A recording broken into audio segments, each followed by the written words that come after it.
Hello, everyone, and welcome back to Experimental Research. This is the second episode in our ongoing deck building series, in which we feature members of the community as well as ourselves on different decks that people come up with. And this show just gives an opportunity for those avid deck builders out there to share their insights and thoughts about various decks. This week, we're very privileged to have one of our patrons and friend of the show, Todd, on. And he's going to be talking about Black Widow. And so I hope you really appreciate Todd taking the time to share his insights. If you'd like to get your deck lists on the show, feel free to send an email into alteregosmcpodcast@gmail.com, and feel free to send any feedback about the series to there also. As always, as we talk through the episode, the deck list is in the episode description as well. We don't really go through all the ins and outs in terms of what's in the deck through the episode, so it's always good to either have it up on your phone or to check in before you listen to the episode just to have an idea of what's in the deck. But otherwise, we hope you enjoy episode 2 of Experimental Research. Thanks for listening, guys.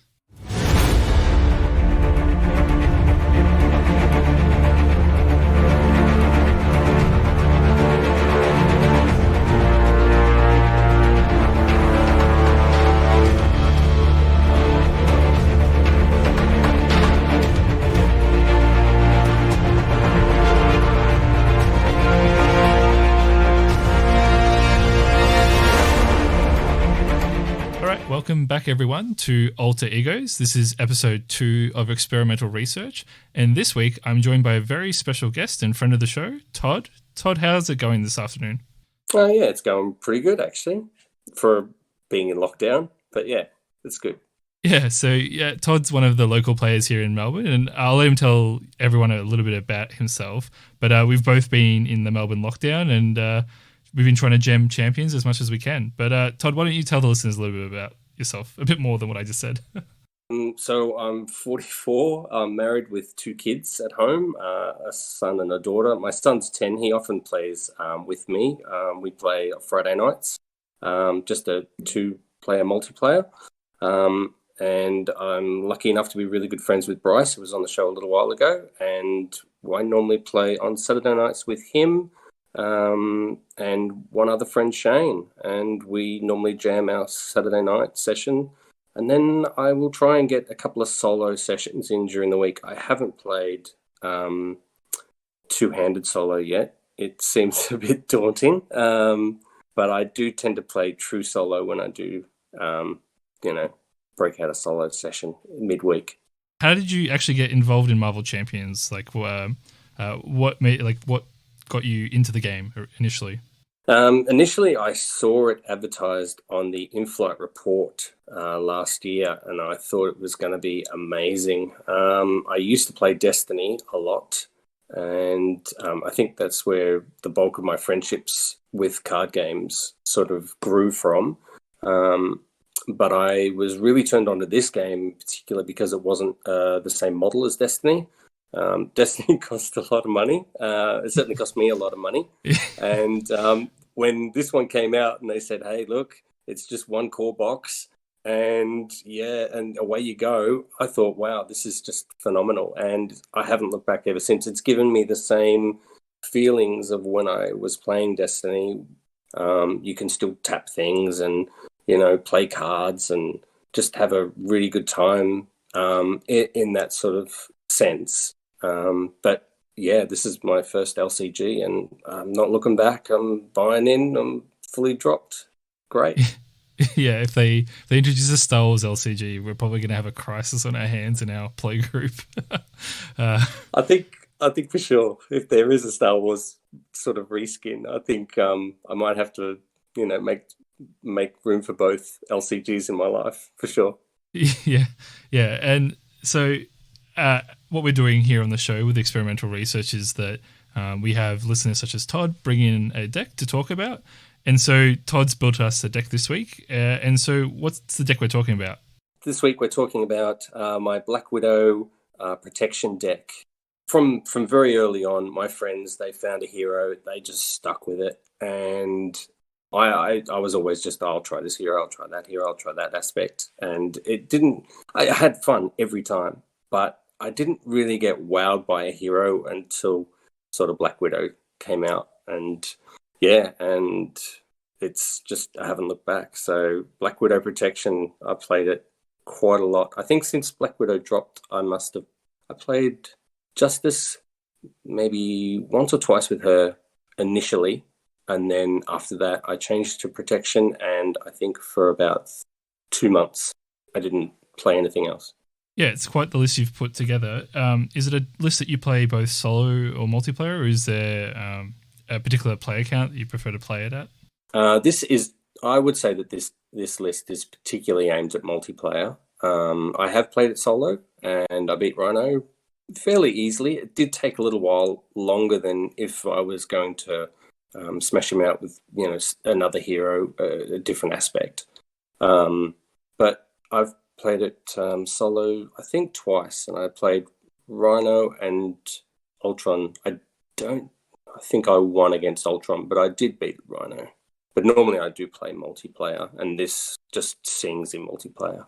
Yeah, that's awesome. And so how did the idea come about for building Black Widow Protection? When you look at her baseline stats of 222, and then the suit with the readying and the extra 1 defense, I just felt like it was a natural fit for her to just go Protection and see what you can do with throwing in some of the protection cards to sort of help her out and help her mitigate the defense and the damage that would come her way. Yeah, you mentioned some of these reasons already, but is there any other reasons you picked this particular hero? I was always a big control player. When I played Destiny, I played Ankar and Thrawn for what little it was around. Of course. And when I found that Black Widow was going to really impact the villain turn, I thought, wow, this is the hero for me. Her preparation cards are just fantastic. It's all about really controlling the villain and trying to really upset that villain turn, I think, which was the absolute signature sort of cry out for me to say this is a hero that is really up my alley. Yeah, and I guess you've mentioned some of that villain disruption, but what exactly is this deck trying to accomplish with its game plan? So with the game plan, you want to limit the amount that the villain has in terms of impact upon the villain turn. The treacheries can be quite devastating at times, so you've got a lot of and the minions that would come out, her signature set deals with those quite well. The protection aspect, you are trying to take no damage, and you're trying to increase the damage onto the villain during that villain phase. And I generally try and aim to maybe defend for one of my other players as well for each turn. And you want to try and trigger the suit to get ready back up, but you've also got an Indomitable for that as well. So it's more about just really disrupting that villain turn and putting on the bits and pieces of damage that you can do during that villain phase. That's where you're going to do a bulk of your work. Your list has, quite a range of different tools from the protection kit. I was just wondering, did you want to talk a little bit about how you feel running one-offs personally and sort of the pros and cons that you found with, say, for instance, running the one Indomitable and the one defensive stance? Do you enjoy that flexibility or, just a little list about that decision?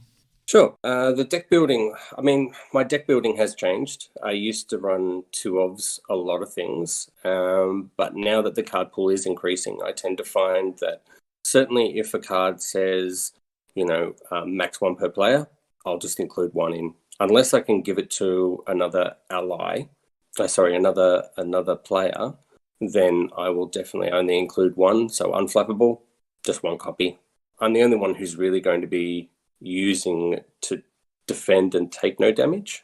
So, it's just about trying to fit so many good cards in that you only get one copy. Yeah, it seems like your list also, just based on the density of upgrades, probably other than the preps might thin itself quite significantly, so the one-offs become a bit more consistently drawn as the game goes that's on. right. Yeah, I think I had quite a few games where I would just sort of at that peak gameplay time where your engine is kind of fully built. I would have anywhere from about 22 to 26 cards in front of me. And obviously, my deck is quite tiny after that. So you're going to see your Dances of Death a little bit more. So you are going to be doing more damage late game. But yeah, getting those one-offs, if I do come across Unflappable in my, hands, second round, I will try my absolute best to play it so that I don't have to wait a full cycle before I see it again. And you mentioned, the Dances of Death, but how else is this deck dealing damage over a game? So over a game, the Dances of Death are, I think, her only real primary way of dealing a lot of damage. She does have her normal attack of 2, which I'll sometimes flip between. But ultimately, you are going to be doing a lot of your damage during the villain phase. You've got your preparation cards, which will deal 1 damage whenever you trigger them. Often the acrobatics are phenomenal to get down early. And that's extra damage on top. And all they have to do is draw a decent boost of, say, 2 to 3. And that's another small packet of damage there. The energy barriers, which I run 3 of, are hugely important to this list. And that's also another way to mitigate damage coming towards me and also put damage onto the villain as well. So the Widowmaker ability, every time I trigger, that's another packet of damage. So it's it is bitty. It's like 1s, 2s, another one here. But I find that, like I said, for Rhino with his tough cards, so getting rid of those, she's amazing for. And then, late game, you get access to your Dances of Death. If you have enough preparation cards, I think consistently, I would say once this deck is up, you can generally, as providing you don't get Winter Soldier maybe first or second round, you can generally play him for free. Or I've consistently played him for free, and then he's doing 2 damage, every time he activates as well. So you are doing quite a bit of damage, but it is just spread out so thinly that it's sort of hard to sort of notice it. But those are the key areas where you're going to be doing a lot. Yeah, it sounds like you can place it, at the key moments and sort of targets as needed between energy barrier and the Widowmaker ability. So that's a really interesting way to deal damage that we haven't seen from many other heroes. No, she's quite good at that. And I found when I ran Armored Vest, I found that I wasn't even triggering the energy barriers. I needed to drop the Armored Vest almost. I do keep it still just in case sometimes for that key villain turn, or if I'm facing a villain that can do higher amounts of damage. But sometimes I'll just stick it on one of my other play buddies. Cap with 3 defense can certainly help. This deck seems a little bit light on thwarting. Do you want to talk a bit about the role of threat removal in a deck like this? Sure. Yep. Look, I'd say it probably is a little bit light on the thwarting. She is flexible in the sense that and I do predominantly play this multiplayer, so I will invariably use her to thwart most rounds.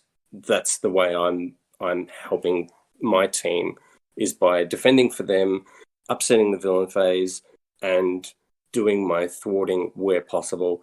If I do get Winter Soldier out, I will tend to prioritize thwarting with him over attacking. If there are schemes that, just don't happen to have a lot on it, then obviously I'll attack with him or with Natasha. Black Widow. But I generally tend to thwart with her.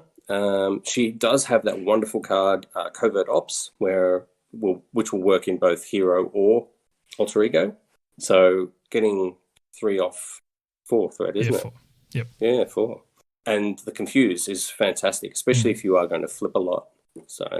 So yeah, I'd say that the thwarting can be a little light on, but I've never really noticed that it's been super tight in my multiplayer games.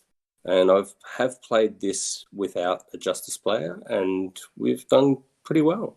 Yeah, it seems like, I guess, part of the plan, it would look like, is that because you're sustaining yourself in hero form quite a lot, that also the accumulated threat per turn might not be as high. Do you often flip her back down to alter ego, or is there considerations around that due to your thwart potential? No, I don't tend to flip her a lot. I do tend to stay in hero mode a little more often than not. If I get Safe House 29 early, I might flip a little bit more often then. But I've tend to, even with her, I may even first turn stay in alter ego, depending on what attachments I choose to put down, because there's not really a need to flip over and either clear anything off the main scheme, because there's generally not a lot starting, and 2 damage is it's not important enough to warrant losing a card for your next turn. So I've noticed that you've mentioned a few ways that you've got ways to prevent damage. Have you found defensive stance in this deck as another way to prevent damage? Sorry. Yep. Defensive stance in this deck, I kind of keep it just for that one turn where, the villain will get either an upgrade that adds more damage to it, and then we'll get a secondary attack through, let's say, an encounter card. And it's that potential where it sort of can escalate and be more than you're expecting. And perhaps I haven't got my energy barriers out yet, or I may have just lost one. So it's really just there to be put down early and almost forgotten about until you kind of need it. But if you get it down early, then it also helps in terms of getting Winter Soldier out free, and goes into your prep card for that count of having so many preps down. Yeah, no, it sounds like a good extra tool, and the gauntlet, you can always just trigger it off the gauntlets for free, like you said. The other thing I noticed is that you're running only 3 allies, and often a lot of players seem to enjoy doing, what's called chump blocking, so they block with their allies to try and sustain their health. Here, you've obviously got a very defensive hero build. How have you found your 3 ally choices of Clear, Iron Fist, and Winter Soldier, and what are their roles in the deck? Well, actually, Iron Fist is really only in the deck to apply some stun to the villain, just to sort of really mitigate those times where the villain has escalated. If goblins flipped from Goblin 2 to Goblin 3, things like that can really sort of set your team back. But getting that stun in there nice and early, it just gives you a little bit more breathing room. So that's the only reason I put Iron Fist in there. Clear's more just a safety net again, just in case, we all decide that we need to defend, or my other allies don't want to defend, and then they get a secondary encounter card that triggers an attack and they just don't have the health pool for it, then I can throw Clear under the bus. I tend not to run a lot of allies in all of my decks, mainly because I just not a huge fan. I tend to find that it's just not my playstyle, running a heap of chump blockers. If I do run chump blockers in this deck, then she's just not performing the way I would like her to, in the sense that, she does need to defend. She needs to use her energy barriers to ping damage. She needs to trigger her preparation cards to, apply more damage, and she needs to stop, what the villain's trying to do on the villain turn. And if I just had chump blockers, then I don't feel like it would work as efficiently as it actually does. And yeah, so 3 seems to be the right number for that. I do like Clear in the sense that once she's gone, she goes back into the deck. You can draw her again at some point, and 2 cost. Yeah, you can't go too far wrong with the 2 cost ally. Yeah, I was going to ask, do you often recur her back into the deck, or do you let her hit the discard pile when you're playing? No, I generally put her straight back into the deck, and then that way I will get her sooner rather than later. That's great. And so, what do you say your deck strengths are overall? The strengths to this deck, I would say, is disrupting the villain turn for sure is really key. It doesn't happen every villain turn. There are villain turns where you kind of look at the board state and, all the heroes will be up with it, and you might decide that you don't want to trigger any preps, or you may have gone to alter ego and you only have the hero preps down. So, but that's fine. That next round, that will, when you flip back to hero, they will come into account, and you will be able to pretty much mitigate. I have had rounds where the villain did nothing because a stun here, a confuse there, and it just the timing, and then the encounter cards came out, and I had a grappling hook for this one, and the other two were either an attachment or something else, and you just like, wow, I feel like we really got through and unscathed that way. So certainly disrupting the villain turn is really what this deck's all about, but coupled with the protection and just being able to either block and heal your friends and block for somebody else, but also deal damage when you are attacked is just, I find that really strong.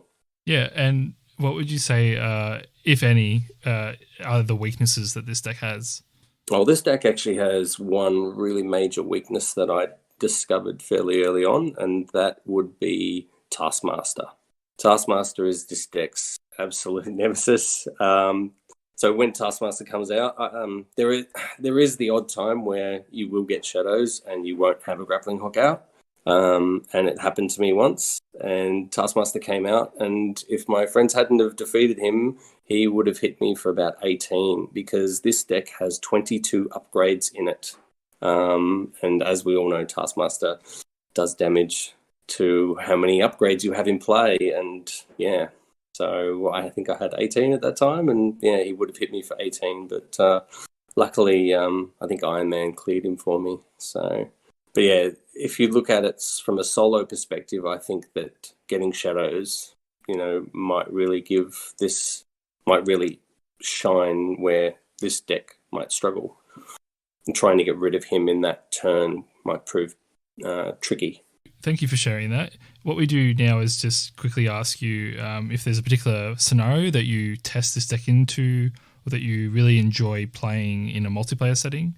And just tell us a little bit about what your favorite setup is for this sort of deck.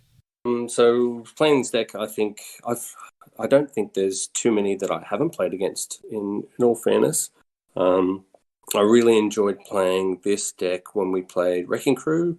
Wrecking Crew is a personal favourite of mine, and I really enjoyed Mutagen Formula Goblin, and Ultron's a bit of fun, especially with the little packets of one here and there. That's quite fun, and I've pretty much tested it against everybody. Claw can be a bit tricky, but I do like Claw because I do run 3 copies of Espionage, and his surge is through the roof. So I am, as soon as I see an Espionage, I'll get it down, trigger that, and draw another couple cards.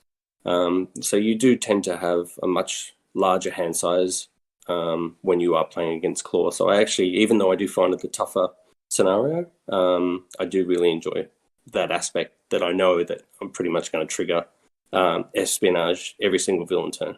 Yeah, Espionage is a low-key favourite card of mine in Black Widow as well. And I think Claw is a really great example of why that card can be quite powerful. You often, as we wrap up, we just like to ask the person who built the deck if they have any piloting tips for the deck that they've built. So if a player wanted to pick up this deck and get started with it, what's a tip that you'd recommend for them? So what I try and look for early on is I do look for the suit early on. As soon as I get the suit, I prioritize that to get that down. It's a 3 cost, so she's a little starved for resources. So that is a little bit of an outlay. Safe House 29 early, I don't look for it, but if I get it, I'll try and put it out straight away. And then that might mean that I might, in those earlier rounds, that I might flip a little bit more often, just to help get the engine built quicker. And then once the engine's sort of up and running a little bit, then I'll sit in hero for a while. She is resource starved, so I do tend to look for maybe a gauntlet, and definitely a prep. If you can get a prep early, especially with Safe House 29, and then you can get the triggers happening. You spend the prep to play Safe House 29, trigger Safe House 29, bring the prep straight back, then spend something to put the prep down, draw another card. It's very smooth, it flows beautifully, and those are the things I tend to look for, round one, and I'll mulligan pretty hard for that. So yeah, anything that's not going to help me immediately can just go, and I'll recur it next round. Yeah. Next flip through the deck. Yeah, that's great. Speaking of which, something that we do on this show is that I'm going to just pull up a mulligan now and just get your thoughts on what cards you'd pitch and what cards you'd keep in your opening hand, if that's okay. And the context is that you're playing against Claw Expert in a multiplayer game. Okay. So my 6 cards are Med Team, Covert Ops, Armored Vest, Espionage, Momentum Shift, and Attack Acrobatics. Which cards do you keep and which ones do you mulligan away? I would keep Attack Acrobatics and Espionage. I think those ones I would definitely keep, because I don't see Mid Team helping you at this point, and I think Covert Ops might be a little early. But I would definitely play Espionage, and I would definitely play Attack Acrobatics. Yeah, so if I mulligan that, I then get Dance of Death, Helicarrier, Endurance, and Energy Barrier to start off your game. So that seems like a pretty core start there. Yeah, that's a pretty good start. Getting an early Helicarrier would be pretty key, I think. That would certainly help a lot of her ramp, for sure. Yeah, you'd be able to play the Helicarrier, the Espionage, and the Attack Acrobatics and kind of get going from there. So that's it's a pretty good turn one, I think. Yeah, no, that was good. Yeah, thank you so much for sharing all the deck list and your experience with it. Just as we leave this series, what's one deck building tip that you'd have to share with the broader community?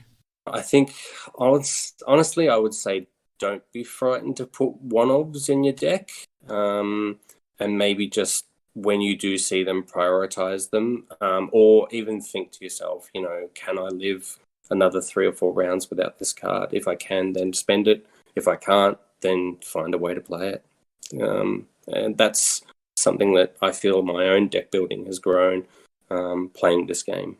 Yeah, that's a great tip to share. So thank you so much for your time, Todd. It's been a pleasure. And yeah, hopefully you can come back on the show sometime later this year. Thanks for your time. No worries. Thank you, Glenn.